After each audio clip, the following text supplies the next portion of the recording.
поприветствовать особенно наших первокурсников и сказать им: добро пожаловать в нашу дружную семью колледжа, потому что наша семья колледжа действительно очень дружная, и вы в этом убедитесь.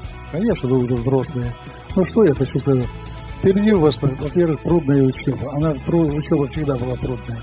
Ну и, естественно, трудное будет становление и подготавливаться к выпуску, ну и быть достойным защитником Отечества. Поэтому позвольте вас еще раз поздравить с этим замечательным событием, пожелать всем крепкого здоровья, ну и самое главное, чтобы у вас по жизни все получалось. Спасибо. Уважаемые преподаватели, родители, товарищи курсанты, поздравляю вас всех с 1 сентября, Днем знаний и началом нового учебного года.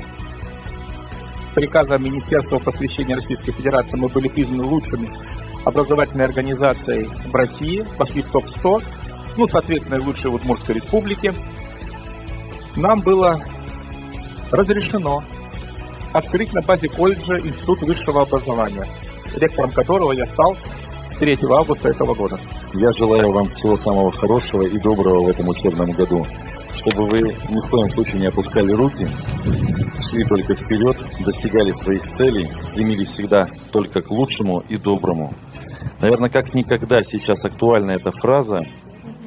Доброго и чистого неба вам над головой, чтобы всегда было все у вас хорошо. Я вас поздравляю с Днем знаний. Молодцы.